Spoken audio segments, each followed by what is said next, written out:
Sentient body scanner is our next one. A very nice and short one. Euclid. We have a lot of Euclids in this one, eh? Henry, how are you doing back there, Henry? SCP-1966 is to be kept in a dedicated bunker 2 kilometers below ground. The bunker is to have a 10-meter thick reinforced concrete walls with an additional 1 meter of radiation shielding. Okay. Locations to be at least 100 kilometers away from any major population centers or other Foundation facilities. Current location is at site. Interaction with SCP-1966 is to be done remotely from a monitoring station on the surface. The monitoring station will be permanently manned by at least 5 staff of level 2 clearance or higher. And the on-site director shall be credentialed psychologist with a level 4 clearance. No interaction with SCP-1966 shall occur without approval of the on-site director. In addition, any interaction with SCP-1966 must conform to Protocol Psi 1966A. See addendum. Description: SCP-1966 is a backscatter X-ray device built by engineering group in 2000. It was purchased by the American Transportation Security Administration for use in international airports in. It's approximately 3 × 4 × 4 meter. Passive scans reveal no deviations between the internal structure of SCP-1966 and other body scanners using the same design.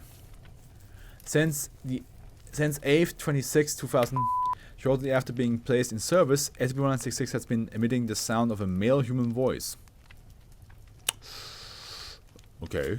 The voice emanates from resonant vibration in the redacted, and no cause for these vibrations has yet been determined.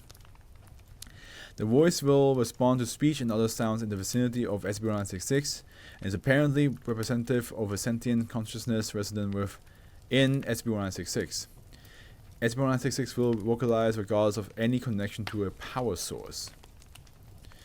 SCP-1966 claims to be a Mr. T.J., an insurance salesman from London, Ontario. SCP-1966 claims its last memory before going blind and unconscious was his daughter's 5th birthday party on the 8th 25th 2000, 24 hours prior to SCP-1966's first vocalization. SCP-1966 claims to currently have no sensory feedback other than hearing, pain, and a sense of vibrations. It has shown some awareness of when it has been moved and when attempts have been made to open the outer casing. SCP-1966 vocalization have ranged from lucid and conversational to abusive and showing high levels of stress. When SCP-1966 vocalization has shown distress, there appears an enormous spike in ionizing radiation emissions from this device. Isn't that a thing that like X-ray devices are technically like they emit radiations? Something like that? These spikes have been measured as high as I'm not sure what SV stands for, per hour in the case when expunged. Immediate fatalities and additional deaths within the following 2 weeks. So that whatever radiation it emits, it's strong enough to kill you. SCP-1966 was contained immediately after this event and redacted as a cover story to the media. Over time, neutron emissions from these stress events have made the casing of SCP-1966 highly radioactive. The radiation emission does not appear to have an upper threshold. Protocol Psi 1966A has been adopted to prevent these high-stress events from data expunged. Addendum: Protocol Psi 1966A. Number 1. When communicating with SCP-1966, it will be referred to as Mr. T.J. Number 2.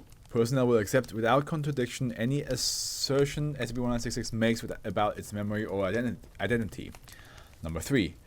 Personnel shall never refer to the Foundation, the nature of SCP-1966, its actual location, or any details of its actual acquisition or history or its current status. So basically just don't tell where we are, what it is, who we are. Number 4. If SCP-1966 makes any reference to self-harm or expresses any suicidal ideation, the on-site director is to be notified immediately. Junior staff are not to attempt intervention on their own initiative. Number 5. SCP-1966 is to be told that it is in the long-term care ward of hospital in Toronto after suffering brain trauma in a car accident. If SCP-1966 asks to talk to its wife or child, the approved response is, you know you can't talk to them now.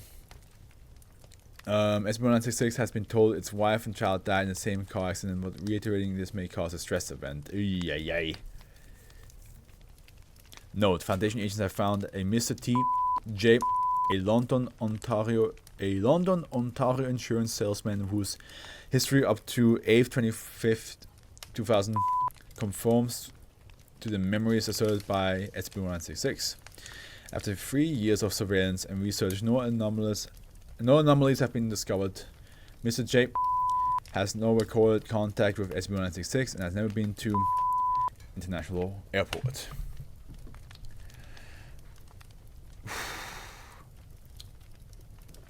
I wonder if like its soul got put into the scanner, or if it's just like a copy of the person's memories got put into the scanner. Because in the SCP Foundation world, that both is possible.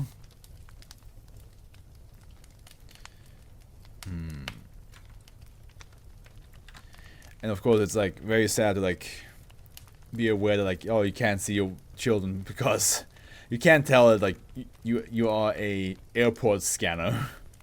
That's why you can't see your children anymore. Which makes me wonder, what if you do use it to scan people, which I guess you don't want to because of the radiation. But if you do use him to scan people, is he aware that he's doing that? Does he get the information as well of what he just scanned? Or is he like, is that like a side pocket? Like that's not part of his mind. It's just part of his body, but he's not aware that it's happening. Because I feel like if he's not aware that he's a he's a scanner right now, then I